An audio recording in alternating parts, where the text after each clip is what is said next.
looking at you kids. You had me at hello. I wish I knew how to quit you. Bond. This seems so James Bond. There's no place like home. I'm gonna make him an offer down with you.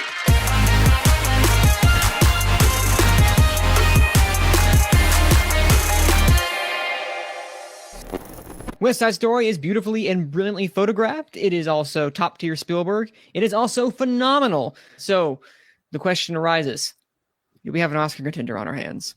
This is Gone with the Wind. Cue the music.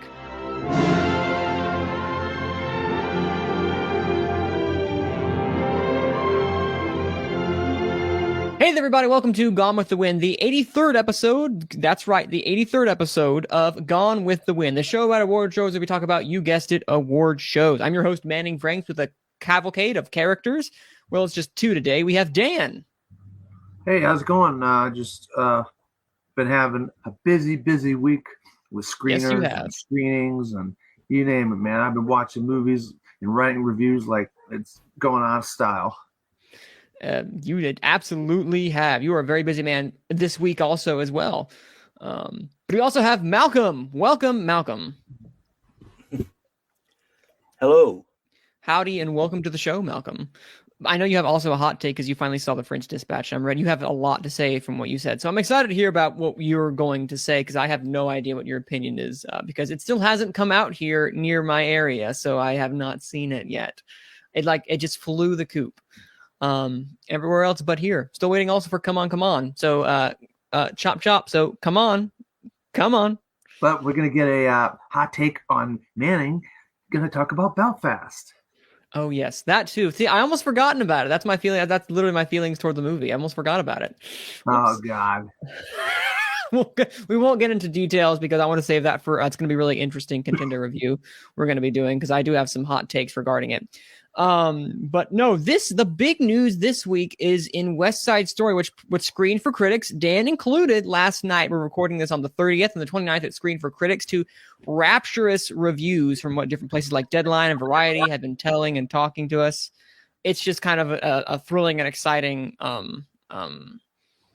time to be a Spielberg fan. Although I'm looking back, I'm wondering, why did we doubt? It's Steven Spielberg. But we'll get into those details in a second. What I want to talk about first is what we have seen, and we'll kind of have a truncated view because, Dan, I know we have to be respectful of your time because in about an hour, you got to get going to go see Don't Look Up. So, Dan, what have you seen this week in your quest to watch as many movies as possible? Yeah, I'll tell you right now, probably the winner of Best Foreign International Feature. I think I've seen it by now. I think I've seen all the heavy hitters as far as best. Statistically speaking, yes. Yeah, every Drive My Car is an incredible movie.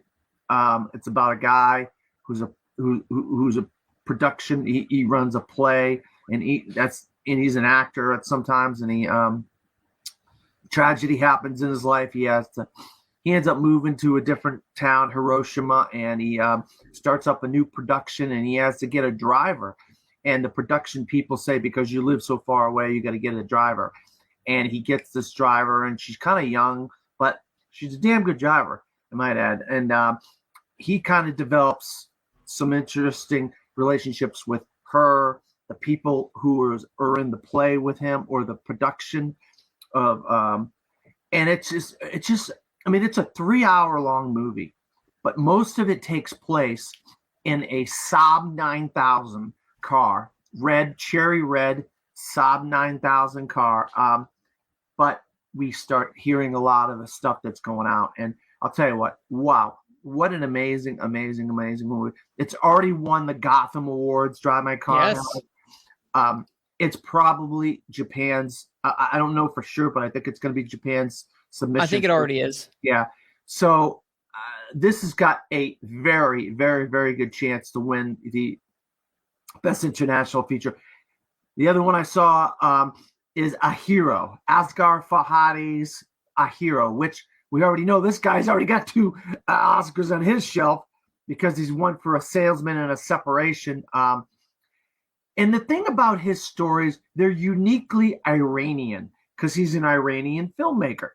You couldn't tell these stories in America because the infrastructure of how people interact and how the levels of where people are in society in Iran is different than in America. And this guy's a prisoner who's out on furlough, and he finds a bag full of gold coins, and he was gonna cash them in and get the money to pay off his debts, but he ends up putting signs up saying, "Hey, I found this bag full of coin.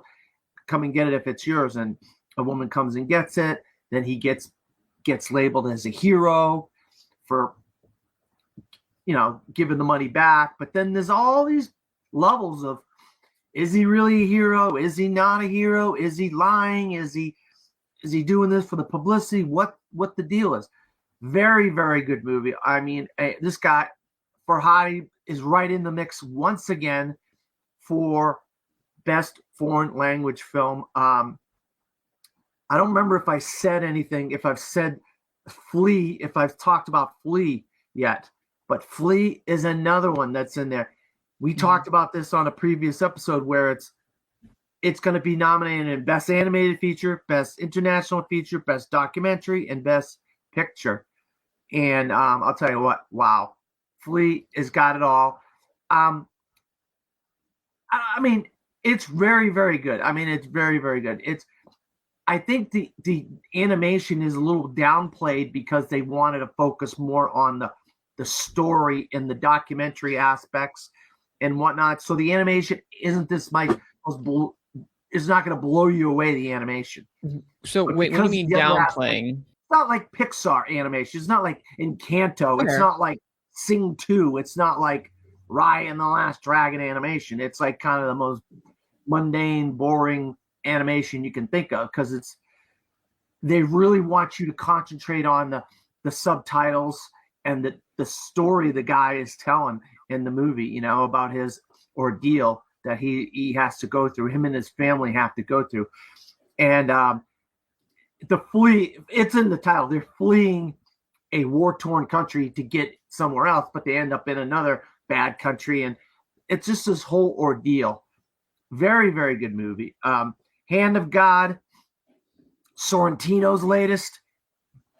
Unbelievable. Beautiful, beautiful. One of the most beautiful movies you'll see all year. Camera work is just gorgeous. And the color palette, but it's like two movies in one. It's got this one family kind of comedy, family drama, dramedy type of thing.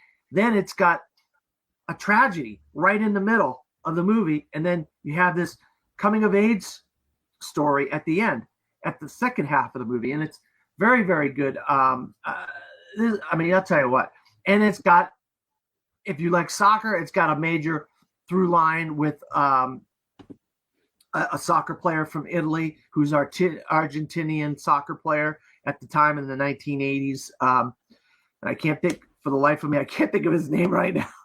I can't help one of the greatest of all time. One of the greatest soccer players of all time. But also I saw, Sing 2. Oh my God. What an amazing movie. Amazing movie. If you love Sing 1, you're going to love Sing 2. It doubles down on all the good things from Sing 1 and accentuates them. And you got new characters, new voices, and it's very, very good. It's going to be in the mix. It's definitely going to be in the mix for Best Animated Feature. Also, I finally saw Ghostbusters Afterlife after a while, and I really enjoyed it. I'm a sucker for nostalgia because I watched Ghostbusters in the theater when I was 10 years old, and so this really gave me the feels of me being a fan of Ghostbusters. Yeah, the cameos that are in are kind of a little wonky. Like maybe those guys don't exactly want to be there. Some of the guys, at least, that's what I got. But McKenna Grace was amazing. McKenna Grace. Yeah, and West Side Story. Obviously, I saw West Side Story. So yes. I mean, I loved West Side Story. I had watched the previous West Side Story earlier in the day, and this movie takes a lot. I mean, it's so similar to the original West Side Story, but one of the only differences is you have a switcheroo on a couple characters, specifically Rita Moreno. She does a switcheroo, and then also the production value, set production, and all that stuff is much better on the new version of West Side Story. And of course, we got all the main songs from the original, and we got a few new songs. So I really enjoyed West Side Story. It's not gonna, blow you away in my opinion, but it was enjoyable. And if you like the songs from the original and whatnot, you're gonna like this one. I mean, some of the actors are like, well, okay, whatever, Take it or leave it. Yeah. Some of the actors, of course, we got Ansel Elgort in there. We got Ziegler in there. We got Corey Stoll in there. We got Brian Darcy James in there, and of course, Rita Moreno in there. But it's not the best thing Spielberg's done, but it's not also the worst thing he's done either. So it's kind of in the middle of what Spielberg has done.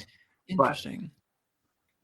But I've been watching so many foreign films, man. I've been inundated with the worst person in the world. Oh shoot! Oh my God! I'll tell you what, I freaking love this movie. This starring one, and I cannot pronounce her name right off the top of my head, but she's amazing. It's basically her story and her trying to discover what she wants to do with herself in life. Does she want to be in a relationship? Does she want to have children? Does she not want to have children? Does she not want to be in a relationship? Does she? And she's just kind of navigating through life, and it's. I just really liked how foreign films can talk about the things that a lot of American films talk about over here, but we don't always see it because we don't see a lot of foreign films. But it's nice to see something so similar to stuff that we may have had over here, over the years, the themes are universal, basically. Yeah, they are really universal. And Worst Person in the World, I'll tell you what, the star actress in that movie is fantastic. What's her name? She really gets you to believe in her and where you want to follow her and want to see what she's going through in her life, and I was like all in. I was all in on her, and The Worst Person in the World. So those are all the movies I saw. That is a lot, and I know you have even more this week, ranging from Nightmare Alley to you said you also have Nightmare Alley, Parallel Millers, Come On, Power of the Dog, Summon of the Gods. I got a bunch this week. Julia, you've got a lot.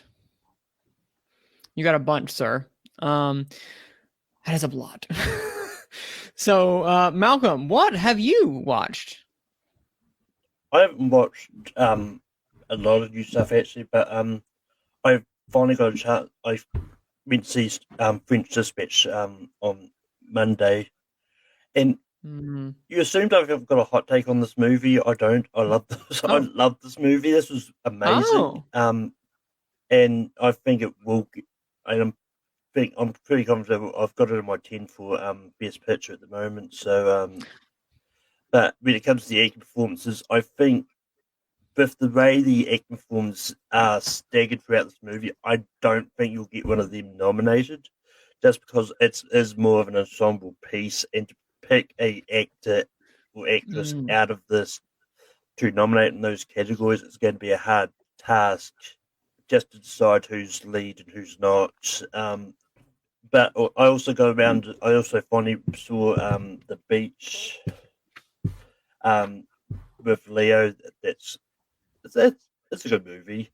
I finally got around to seeing The Little Things with Jared Leto and Denzel Washington. Yes. I don't get what all the hate was about.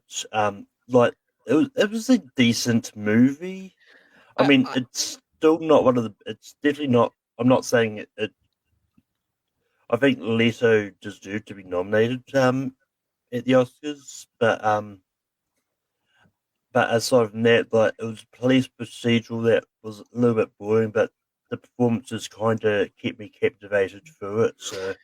So you were saying, I think the hate. Well, hate's a strong word. I believe that the criticism came more for the Jared Leto nomination coming out of nowhere, because there was no build up toward that, and it's kind of like, well, we'll get into that in a second, because I have thoughts on House of Gucci and his performance. But yeah, no, I think maybe that was the case. And to clarify, you said you think he deserved the nomination.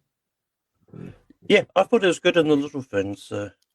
That is a hot take. That is forget the French Dispatch. That was a hot take over there. I forgot. I saw Cyrano as well with Peter Dinklage as Cyrano de Bergerac, and he is incredible. Everybody in this movie is incredible. I mean, Calvin Harrison Jr., Ben Mendelsohn. This is Joe Wright. He got an island, and he filmed this entire production of Cyrano de Bergerac, Cyrano on the island. And during COVID, because it was like a isolated island or something like that. Yeah. It doesn't come out till February, but I'll tell you, Peter Dinklage is in the mix for Best Actor. I'm sorry, I didn't mean to interrupt in case you had some more you wanted to say, Malcolm. I just want to get my Cyrano thoughts out there. One thing I did think about going back to French Dispatch for a quick second. If it doesn't get nominated for production design, I have no idea what they're doing at the Oscars. The production design for French Dispatch was amazing, as you would expect from any Wes Anderson movie. I think that's its biggest lock. If I may interject, I think that's the biggest lock that it has because Wes Anderson movies, as you said, are very visually appealing. Yeah. And the other movie that I saw was a nice Christmas movie, A Christmas Gift from Bob.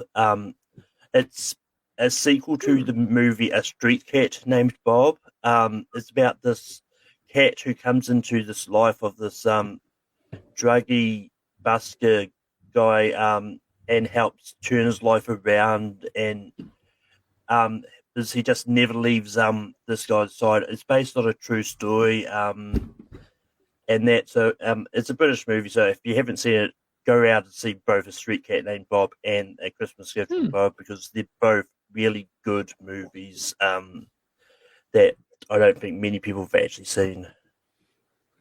I haven't even heard of that till you mentioned it right now, so now I'm curious. Me neither, Malcolm. I'm glad you recommended that. I got another Christmas movie too, 8-Bit Christmas. You like Nintendo? You like the nostalgia of the 80s? You like sure, why not? You like Doogie Howser, MD? You gotta love 8-Bit Christmas. It is fantastic. Netflix coming. I don't know about Doogie Howser, MD, but I like Barney Stinson, so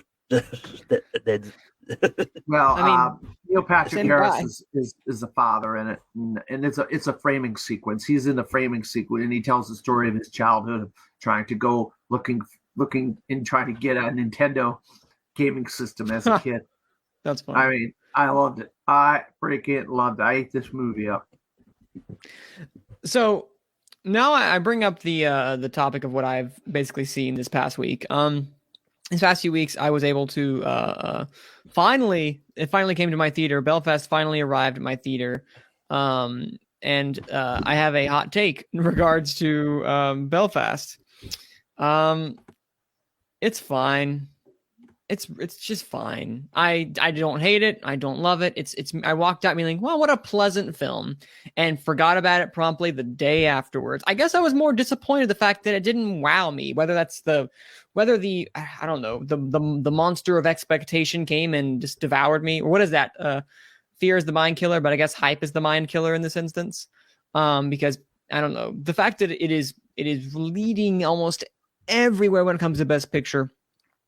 I don't know. It's all right. I fail to see, and I think its runtime is actually a real hindrance. It's a perfect 2.5 star out of 5 film. Nothing spectacular. There's some great use of cinematography, but the editing to me is all over the place and really just kind of no scene doesn't let you linger on in any scene, and just kind of rushes through a lot of stuff. I won't go into full detail, but it's just, we'll say that for an actual contender review, but I just kind of left feeling fine. I just wish I loved it as much as everyone else is currently raving about it. It just feels mainly fine.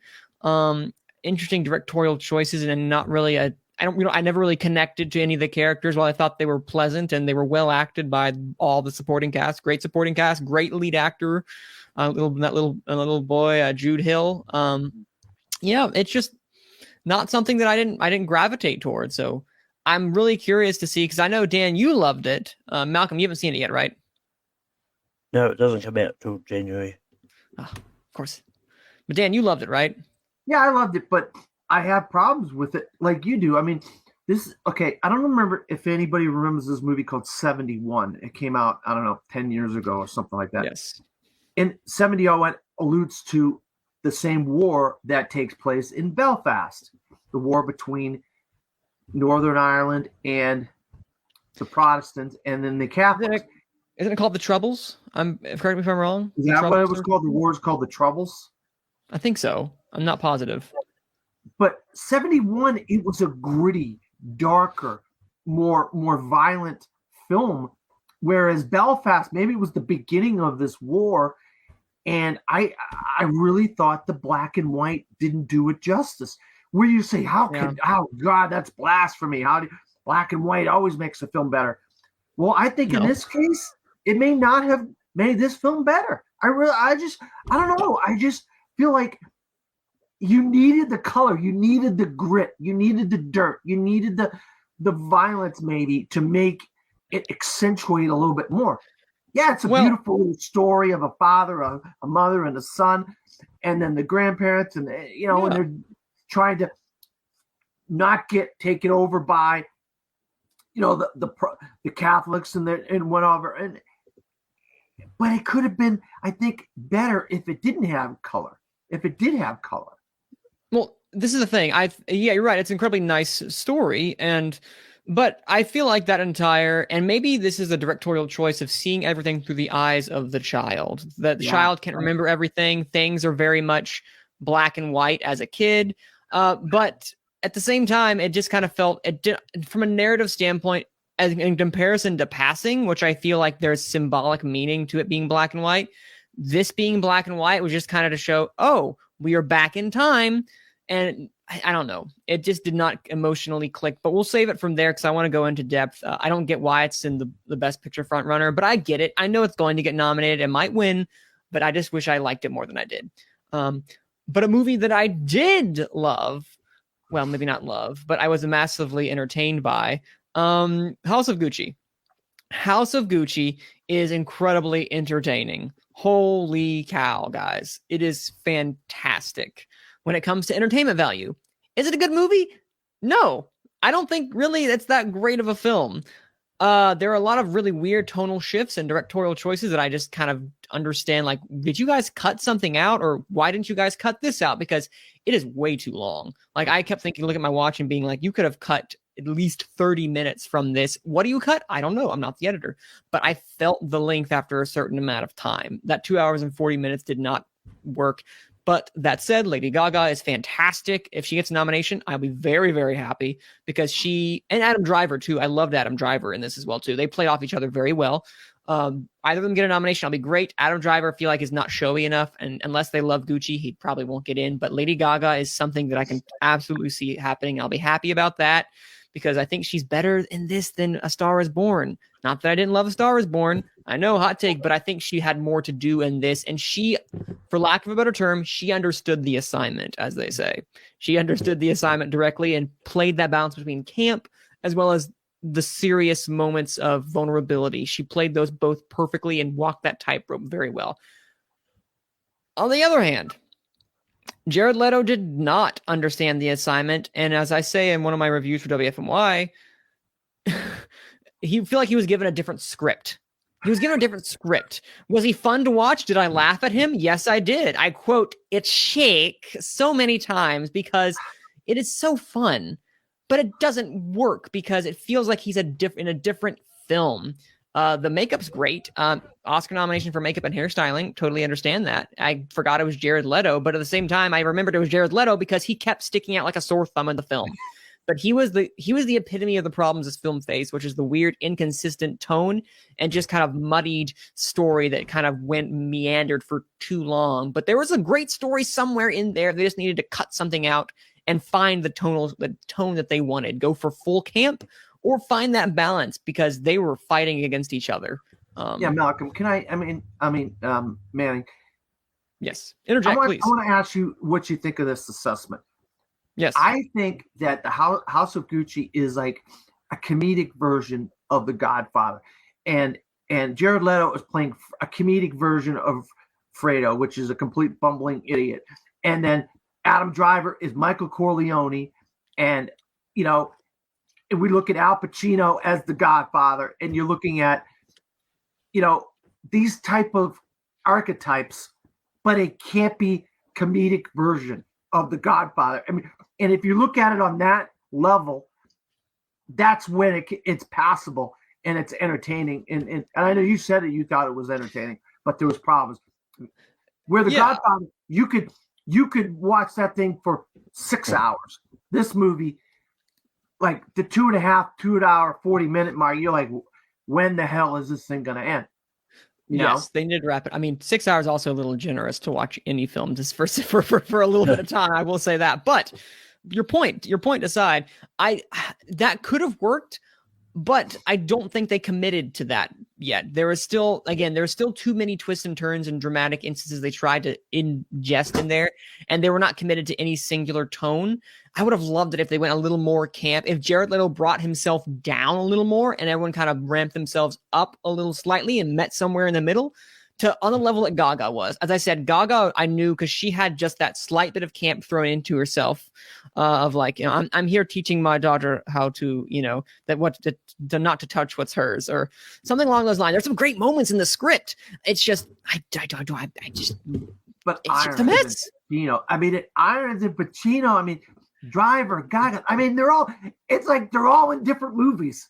They're all in. I've heard that criticism, and I agree to a strong degree, not 100%, because I feel like some of the actors are inhabiting the same film, but there are different sections where the movie feels different. And you love when they pop up. When Irons is pop up, he's acting, doing what he's doing, and then Pacino's doing Pacino, and then Gaga is doing Gaga, and then I'm driving Mr. Stoic. Mr. Stoicism, it's like, what the heck? But I think that stoicism works when he's opposite Gaga. When he's opposite Gaga, that's when the movie shines, when it's the two of them doing their thing. And then I think Pacino also works really well when he is working with them. It derails to me when it goes to the side thing, when it goes to Jared Leto, like focus solely upon them, let them be side characters. However, I'm really excited just to say that I'm looking forward for Jared Leto's Oscar nomination and his Razzie nomination for the same performance. Oh, here we go. We're going to get one of these again this year? That'd be hilarious. Has that happened? Where it's the same thing? Oh, no. Glenn Close. You're right. You're right. Happened for Glenn Close. So basically it's going to happen the same way. I think Halle Berry got nominated the same year for best. But it wasn't the same performance. Not for the same role. It's happened. Okay. It's actually happened 3 times. I can't remember who the other 2 nominations are. I don't have them in my hand, but I might look them up by the end of it.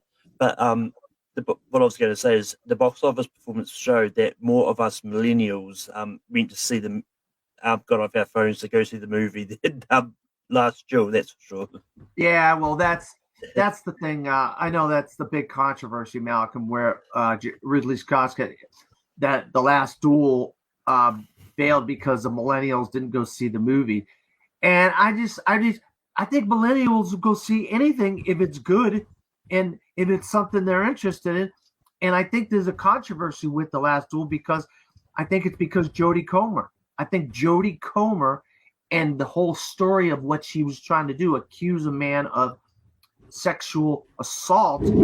Well, because to clarify as well too, not Jodie Comer, the character she plays, not the actress Jodie Comer. Yeah. And so I think that's one of the reasons, Malcolm, that movie kind of got boycotted in a lot of ways. Look at what happened with Captain Marvel. 1-star reviews, 1-star. They were just. But it made $1 billion. Is the review thing. bombing it. They were review bombing it and stuff, and they just review bomb these movies because of the subject matter or whatever it may be.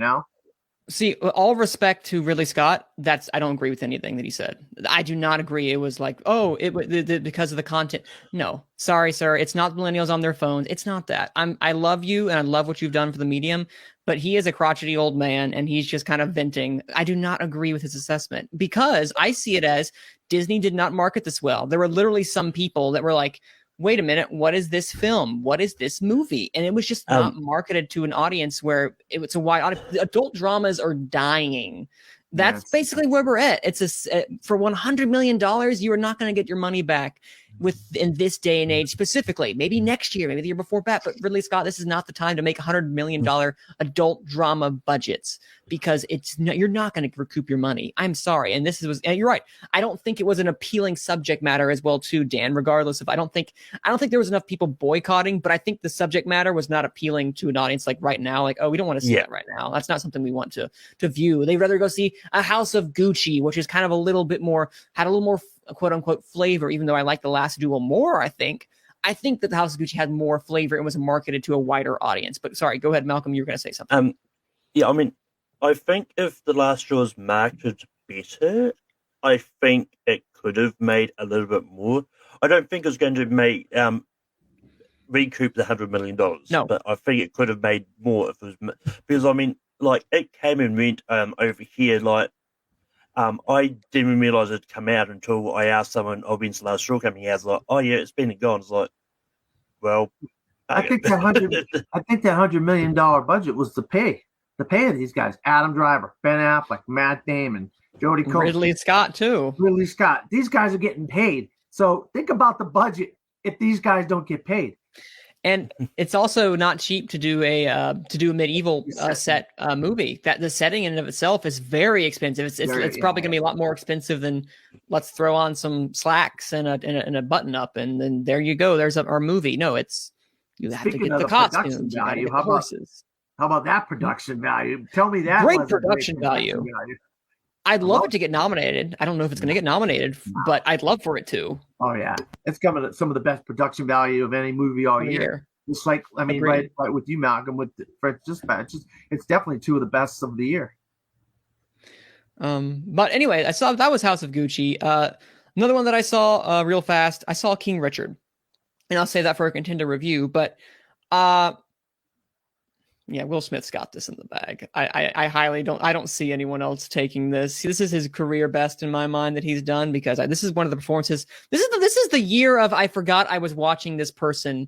I forgot I was watching this actor, and instead I'm watching the performance come to life. Add him to the list of Jessica Chastain, of Kristen Stewart, of Andrew Garfield, of literally a plethora of people, because I forgot that was Will Smith, and I just thought that's Richard. That's King Richard. And I'm just blown away. I'm also just love the fact that John Bernthal I love John Bernthal. He's so good. He's so against good. Type, which I love. This is the character that he's played that is against the type he's ever played, and he's hilarious and he's fantastic. I don't know what his I'm not sure how accurate his Florida accent is, Dan. But it's funny. He's not from Florida. I mean, when nobody's who lives in Florida is from Florida, Manning. Remember that. He's not from Florida. He's from somewhere else. He's from probably up north, and he transplanted himself to Florida, and he lives here. He's playing in New York. Rick Macy out of New York. He's not from around here. That sounds about right. I found out that. Oh, go ahead, Matt. Go ahead, Malcolm. Finish off what you're saying, Dan. No, tell me right now, you don't think if anybody you really want to root for Best Supporting Actor isn't John Bernthal. I mean, not that he's going to get in. Yes.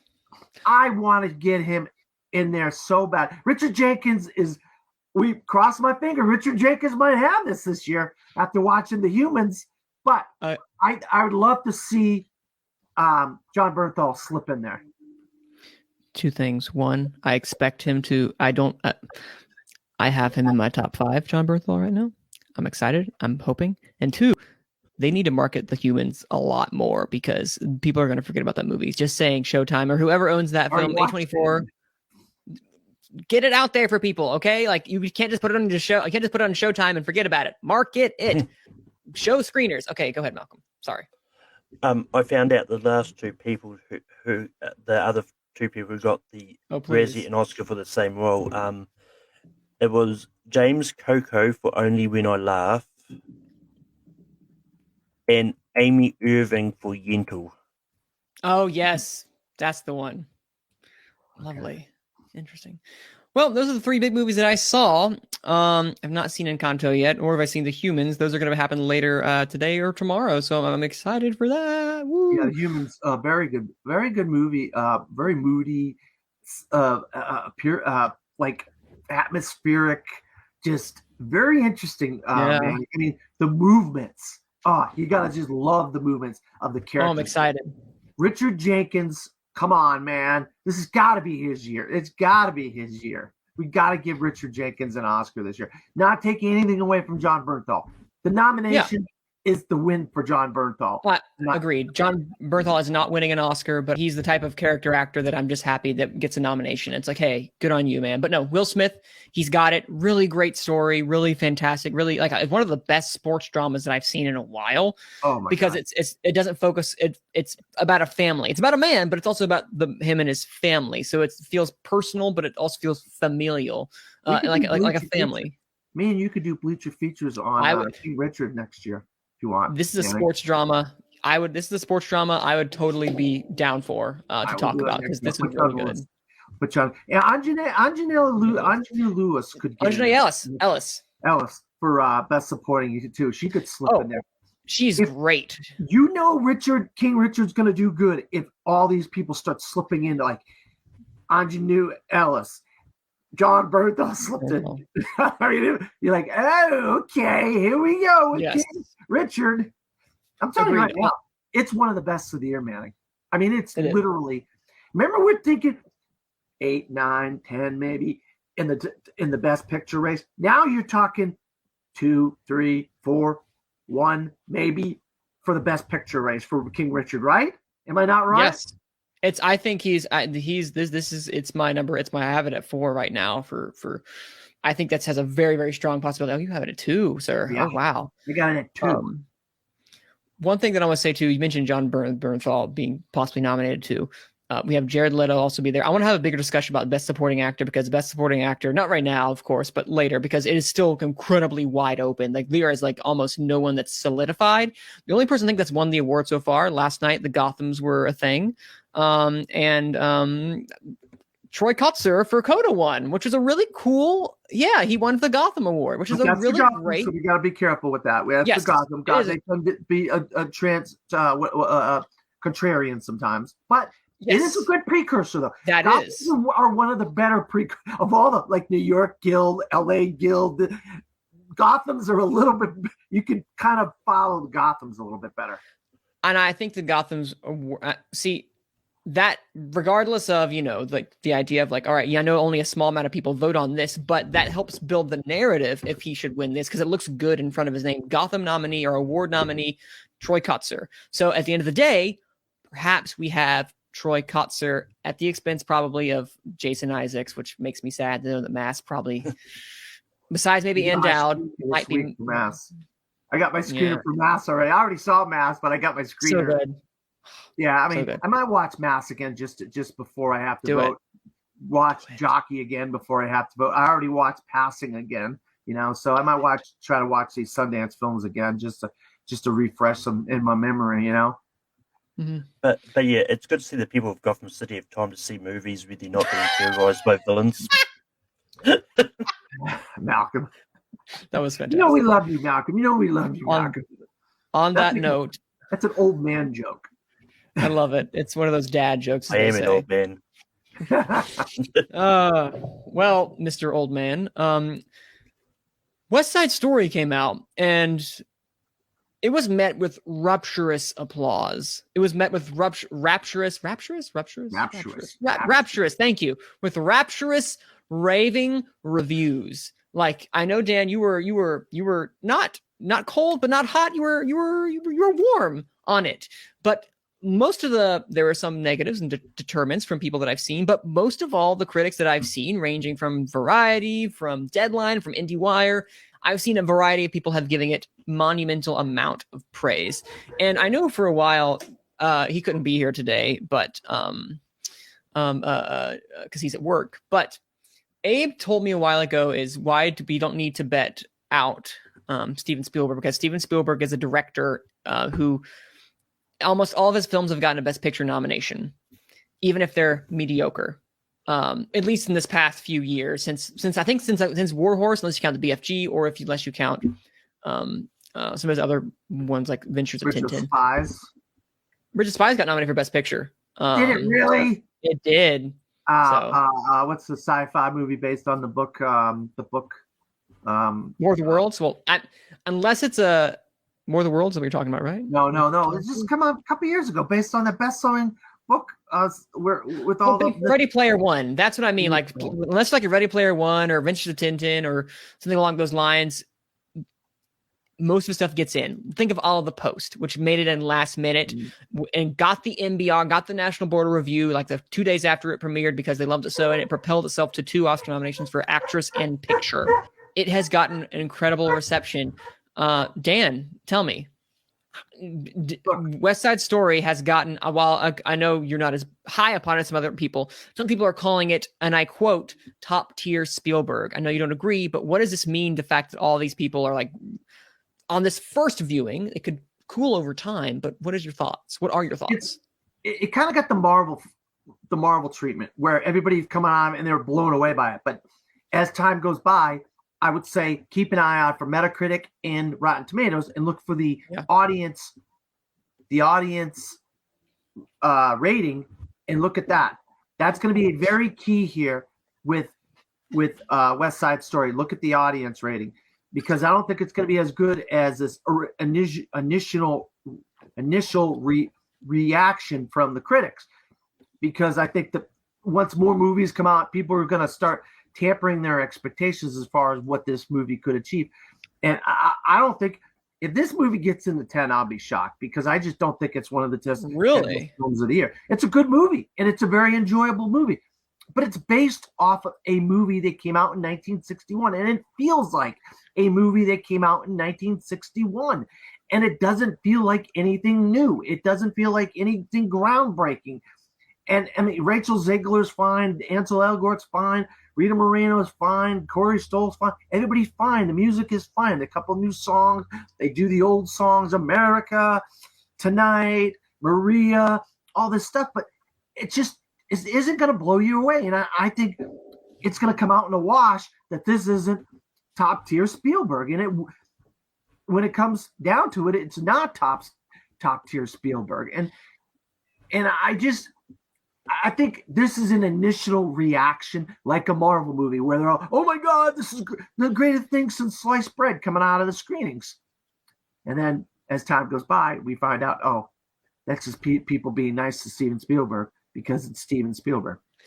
See, but at the end of the day, like most people will tell you The Post and Bridge of Spies are not top 10 Spielberg, like, but they still made it in. That's why I'm like, I have not seen any movie premiered that got this amount of rapturous reviews. They got this amount of initial, as the first one, of course, that could change. Even Don't Look Up that we talked about, I don't remember seeing this much high praise regarding for it. Maybe it's people being affectionate towards Spielberg. Maybe it's them being affectionate toward the original movie. But I don't remember seeing anything this year where my Twitter was flooded with people just kind of praising. Maybe their expectations were just so low and then it was just blown away because I don't think a lot of people were too excited about another adaptation of West Side Story. So, Malcolm, I pose to you the question: were you excited for a remake of West Side Story, and are you still excited now after this? After these initial reactions? I mean, I was as a big fan of West Side Story as I was always excited for the remake. Because I don't subscribe to the camp that it's a remake, it shouldn't happen in the first place. I mean, it's one of those ones like I was always on the track of it probably would be good because I mean, like there's a reason Spielberg chose to do this over maybe some other original stuff that he may have wanted to do because like it's a passion project of his. So yes, and all this reactions kind of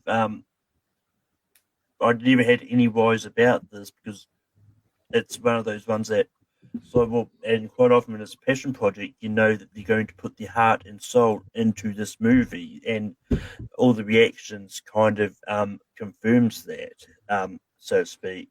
So I'm actually really excited to see this, and I might actually see it before the end of the year because I think it comes out before the end of the year for me. Well, good, because it comes out December 10th here in the States. You know when it comes out in New Zealand? Before or after Christmas, you think? It's either going to be Boxing Day or Okay. before that. Okay, well, good. It's not that far off. So, but no, I want to pose. It comes out Boxing Day for me. I love this movie. Don't get me wrong. I don't want you to feel like I hated this movie, because I really enjoyed this movie, and I actually like it better than the original.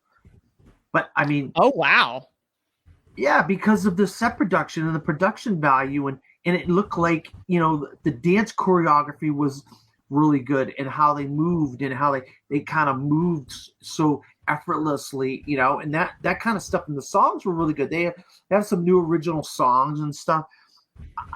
I mean, I enjoyed it. Like, some of the acting is like, okay, whatever, you know.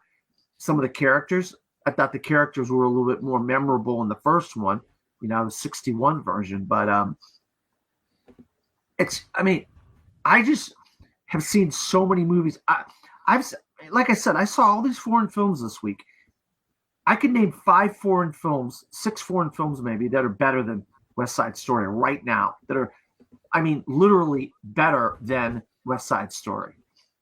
And it's going to be a travesty that we might get maybe one, if we're lucky, foreign film in the top 10 of the year. And that's a travesty, fair, because some of the best films of the year, Manning, are foreign films.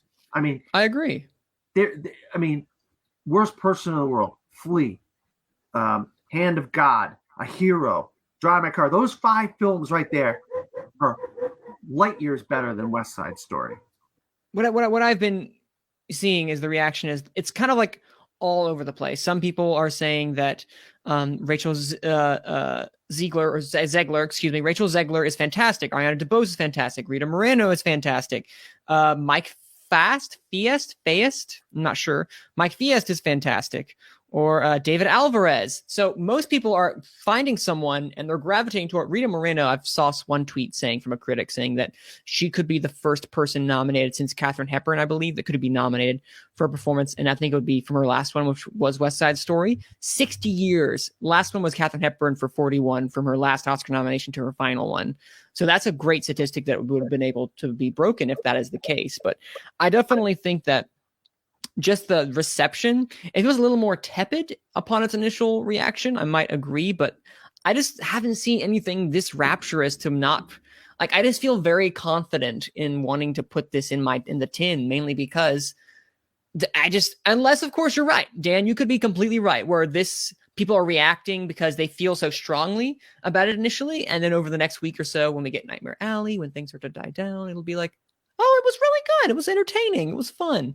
But they don't get, I guess it doesn't last. It doesn't last and linger as some other movies might. Look, we saw Tick, Tick, Boom. I'm telling you right now, Tick, Tick, Boom's a better musical than this. I would say I've heard that. In the Heights is a better musical than the main 2 females in the Heights. I would take over Rachel Zegler right now. Ouch. Wow. I'm like hoping the girls in the Heights. I just like the 2 main leads and female leads in that better. I mean, absolutely. I'm hoping. I've been so invested in making sure and like hoping for a fantastic breakout performance from her. So I'm hoping that I come in there and absolutely love and adore her performance. I'm hoping that it's the case. I'm hoping I'm proven wrong, because I was one of the people on here that was like, I'm not looking forward to West Side Story. I'm hoping I'm wrong, that I actually do enjoy it and that Spielberg wows me, because I haven't been wowed by a Spielberg film in a while. Yeah, I mean, the post was really good, but we saw a few years before. It's like we saw something very similar a year or 2 before with Spotlight. So the post was basically kind of, it's the opposite side of All the President's Men. Yeah, we know that in a way. You know, in a way, it's like All the President's Men and like a side kind of story of All the President's Men. But Spotlight, to me, was a much better a film about newspaper people than the Post. No, I completely agree with that. And reporters, we're called reporters, Dan. You hurt me. Not newspaper people. Newspaper people. You're right. But yeah, no, I still think this is going to do well. Malcolm, the question that I'll pose to you before we wrap up our discussion of West Side Story. Do you with this reaction that we have had for Spielberg, should we ever count out? I mean, do we count out Spielberg? Because again, he's Steven Spielberg. He can literally sleepwalk into a Best Picture nomination. I mean, it's tough because there's a lot of good directing performance things out there that's going to be tough. But I think there's probably about a 70-30 chance he gets in. But yeah, it's just too hard to tell because there's so many like big directed performances. There is. Yeah, so last question I'll ask y'all before we end this discussion. For West Side Story, from the reactions that we're seeing from the various, reactions, if you guys had to nominate one performance or this from picking everything out, if only one performance could make it, who do we think it would be? Would it be Rachel Ziegler? I can't know if it's Ziegler or I think it's Ziegler. Rachel Ziegler, Rita Moreno, Ariana DeBose, and also another one that I saw, DeBose. Thank you. Mike Fiest. What do we see that to be the case? Because right now, again, supporting actor is really up in the air. Supporting actress, who do we have in supporting actress, by the way, again, besides like Anjanou Ellis and Ann Dowd? Well, we're looking at probably somebody from Power of the Dog, probably. You're right, Kristen Dunst. Kristen Dunst, possibly. Maybe somebody from some movies that we haven't seen, like Meryl Streep. Don't Look Up. So you she can sleepwalk to a nomination too. I was thinking when you're talking about sleepwalking to a nomination. You're right. He's not Meryl. He's the street monster. Because look no at the offense to Meryl. What you're saying? Meryl can street walk into an Oscar. She can streetwalk. Obviously, a woman who's already won an Oscar in Coda. Marley Matlin. Yeah. Passing Ruth Negga. Yeah. Ruth Negga. So there are best supporting actors is always a category that's kind of like who. I would even argue Beanie Feldstein gives a great performance in The Humans. Obviously, nobody's seen The Humans unless you got Showtime. But if you got that Hulu bundle, you can see it on Hulu. They need to market it more. Yeah. I mean, it's not an Oscar because it's a miniseries, but Beanie Feldstein was great as Monica Lewinsky in The American Crime was really Story. good. She's definitely nominated for an Emmy, Malcolm. You are for sure on that. For sure. But yeah, but to answer the question, I think it would be cool if we see Rita Moreno sneak into that would be cool. Best Supporting because she won Best Supporting for West Side Story back in the original one. So if she gets in again and wins, then. And on a side note, Malcolm, and I'm glad you brought that up. She won for Anita. Yes, she played Anita. Now Ariana DeBose is playing Anita this time, and I'm telling you right now, that's who I go for. If I'm going for anybody in that entire cast, I'm going for Ariana DeBose as Anita. And how ironic would it be if Rita Moreno wins the Oscar in 1961, and now Ariana DeBose gets nominated for the same character? To me, it's the most meaty character in the whole thing. She's got her emotions and where she's going in, she's get to sing the big song, America. That's the character in the thing, in my opinion, Malcolm. I mean, that would be full circle. You want to talk about full circle? That would be full circle right there.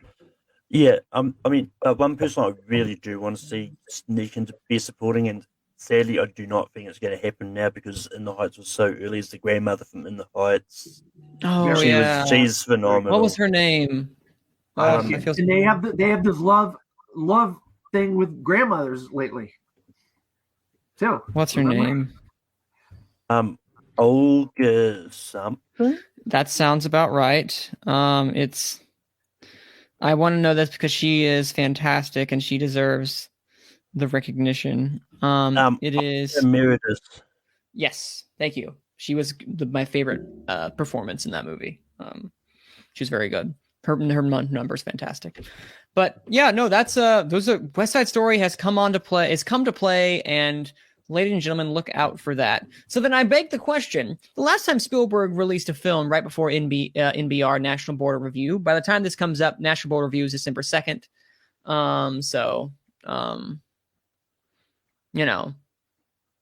Do we think West Side Story could get the top honor, just like how The Post swept NBR on the last minute? Steven Spielberg. No, come on, entertain the idea, Dan. Come on, play with me. Come on. It's not going to happen. Come on. Man, I love you to death. I love you like your brother from another mother. But not going to happen, huh? Not going to happen. I'm telling you, there's too many good films.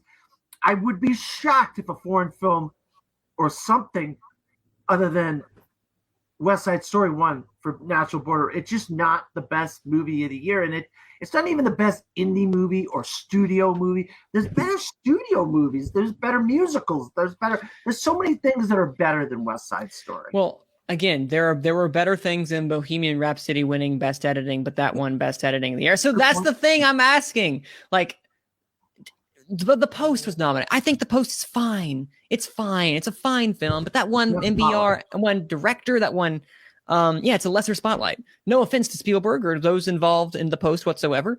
They're not listening to this, but still, like, Tank's not one for actor, Streep one for actress. And I don't think, obviously, that's not gonna happen. They're both not gonna win, I know, for NBR, but I'm just throwing the possibility out there because it's so fresh on their mind, because it was originally supposed to be today.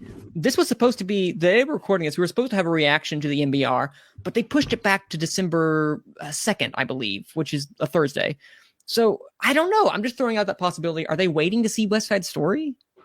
Yeah, how about maybe they're waiting to see Don't Look Up? Maybe they're waiting to see Nightmare Alley. Nightmare Alley's tomorrow. You're right. So. Power of the Dog. Although they probably already saw Power of the Dog, knowing them. All within the next 2 days, Manning. Yes. Those I would put my money on Power of the Dog, Nightmare Alley, Don't Look Up over West Side Story. All three over. Any one of them three over West Side. I haven't seen either one of them yet, but I'm going to in the next day and a half. Well, do you see West Side Story getting the top 10 for NBR?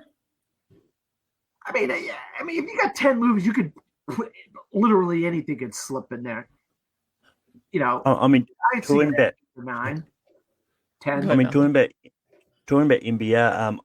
We just checked back to see what been nominated in past years. The Post got into the NBR award in 2017. So if West Side, I think it's possible West Side Story could sneak in.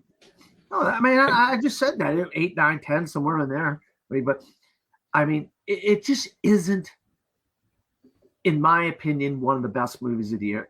And I think we've really got to look at the foreign film category as a whole and say, these are some of the best films of the year. I mean, literally some of the best films. Doesn't matter what country they come from. Oh, I agree. Some of the best films of the year. We need to look at that. We need to strongly look at those films and say, do we want to put a bunch of American films that aren't as good as these in the 10 and not include a couple of these foreign films because they are that good? I merely suggest the fact that because Spielberg has won the most best pictures for NBR. That's all I wanted to say upon those lines. I got you. He's won the most. He won for The Post. The next one that he won for, there's a little bit of a break along those lines. No, Schindler. He won for Schindler's List. He won for Empire, The Sun. He did not win for Lincoln, but they do. He's won the most. John Ford is the next with 3, and then David Lean. So, but no, he did not win for Munich. They are farther back, but they do like their Spielberg. The Color Purple. Oh well, that's a great film. Yeah, I don't know. I don't want us to count out Spielberg because he is. No, I'm not saying we're counting. Now, I'm not saying we are counting him out because okay, here we go. I'm putting it out there, Manny. Tell me. Put it out there. Spielberg wins the best director for the National Board of Review or whatever. I don't know what best picture for National Board of. I'll eat my hat. Please don't eat your hat. I will eat this Notre Dame hat right here. I'm Okay. I'll be eating this hat. Just take one bite out of it. I don't want you to eat it. That'd be bad. I don't want to have the possibility of a terrible indigestion. That's how confident I am that he's not going to win. And I don't want to say. I say that so often. Well, So no. I will say. I will clarify. Spielberg has not won director from them. I just clarified. He's won picture many times. Okay. But not director. That year of Greta Gerwig won for Lady Bird. Okay. So, so him getting best director, I think is, I just wanted to throw that out there as a possibility because they do like Spielberg, and I understand. But he's my second favorite director, man. I have so many memories growing up of watching Jaws, E.T., Close Encounters of the Third Kind, Indiana Jones, so many Jurassic Park, Schindler's List, Saving Private Ryan. I have so many memories watching that film. So he's my second favorite director. I just think the last decade, he really hasn't been doing that great of work. I mean, I can't disagree outside of Lincoln personally. So Beef cheese, great. It's cute. It's cute. I like it. It's fine. I mean, Beef cheese in my top 10 Spielberg, so I loved it. Wow. Well, I'm glad you liked it. Malcolm. Now you have to hit the road, guys. Yes, you have to hit the road now. So quickly before you go, Dan, what's getting nominated for the best picture for NBR? And we get 10? We get 10 We choices? get 10, but just tell me picture. Who's winning because remember, they have the top 10 and then they have the best picture. So it's 11 at the end of the day. So just tell me what's the best picture. The best picture of the year, I think Belfast is going to win, even though I don't think it's the best picture of the year. You're going to get a lot of foreign films. You're going to get Nightmare Alley. You're going to get Don't Look Up. You're going to get Come On, Come On. You're going to get probably a Tick, Tick, Boom in there. You might even get a Power of the Dog in there in the 10. I think Belfast right now is going to win. I think everybody's like on the Belfast train, and I think it might start slowing down as the weeks and months go by. Yeah, because last year Spike Lee's *Da 5 Bloods* won in the NBR, so use that as a reference. So I don't think it will be. I think it's going to be. And now you have to get going, Dan. So you can go ahead and head out. But before you go, I think it's going to be. I think they're going to go with. I don't know yet. I need to actually think. I haven't thought about this yet. I'm like, what would they go with actually? Because I don't think it's going to be West Side Story. I merely had that idea. But you go ahead and get going, Dan. Where can they find you? You can always find me at disappointmentmedia.com, where I write all kinds of reviews, documentaries, foreign films, new up-and-coming blockbusters, animated films, you name it. I do retrospectives. I do period, like if something's I'm gonna be doing an Andrew Garfield think piece. Also, I do have my own blog from fourthrow.wordpress.com where I review whatever I'm not reviewing for the Disappointment Media, I'm reviewing for myself. So also Dan Skip Out on Facebook, Twitter, Instagram, and Pinterest, and Letterboxd as well. So that's how the places you can find me. All right. Well, Dan, thank you again, sir. Good luck on Don't Look Up. So we'll see you next time. All right, Malcolm, it's just us. So we'll wrap it up. Where do you think, or what movie do you think is going to win for the National Board of Review? Again, what they've won in the past for Best Film: *Da 5 Bloods*, *The Irishman*, *Green Book*, *The Post*, *Manchester by the Sea*, *Mad Max: Fury Road*, *A Most Violent Year*, *Her*, *Zero Dark 30*, *Hugo*, and *The Social Network*. So they have a nice eclectic body to work from. But tell me, what do you think is going to be winning? At this point, I'm just going to put it out there, even though I think I'm probably going to be wrong and say *In the Heights*. Hey, you know what? That'd be a fun win. I don't think it will, but that's a fun win. I mean, if Mad Max Fury Road can win, anything can win at this point. Mad Max Fury Road is overrated. Oh, well, that's I don't agree with that whatsoever. Mad Max Fury Road is an absolute. I'm going to say delight's the wrong word. But I think there's actually a possibility that that I was about to say, I'm looking at the nominations now. It could be Licorice Pizza. I think because remember, that is something they've gone for in the past, Paul Thomas Anderson. So I think this could be another one they go for, because it seems like a very universal, you know.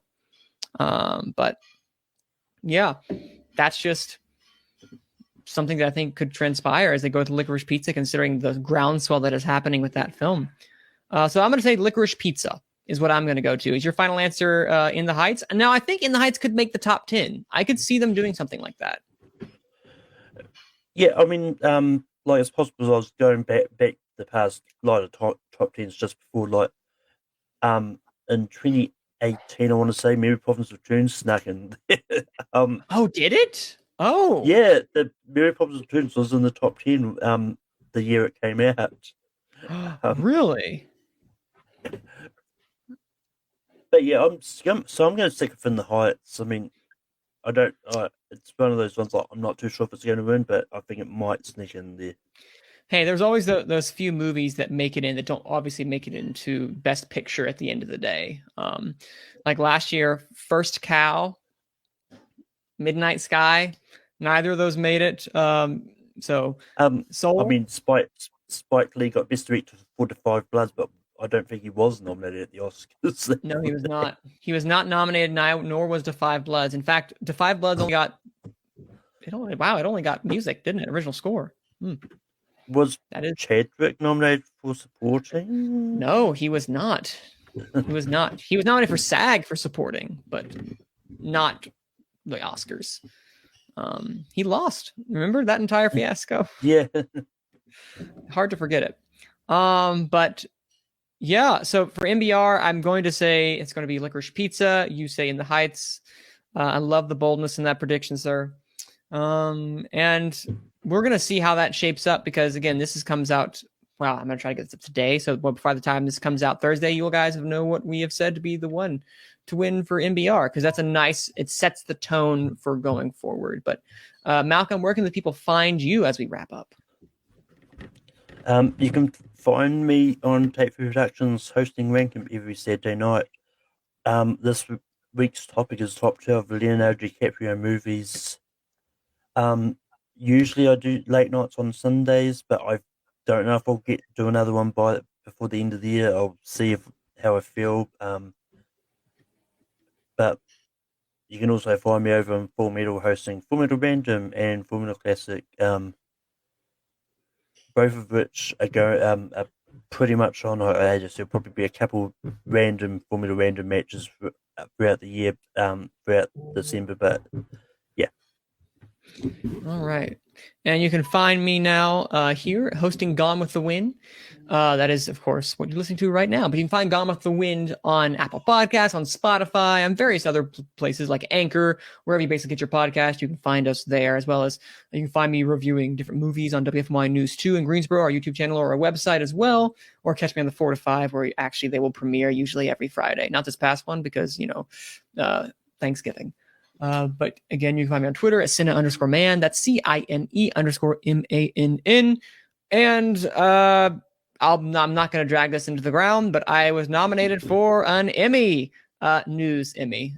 Malcolm was joking with me on Twitter today about it being a News Emmy. That's not the name of it, but I just wanted to point that out there. I'm really humbled and really excited that that's the case.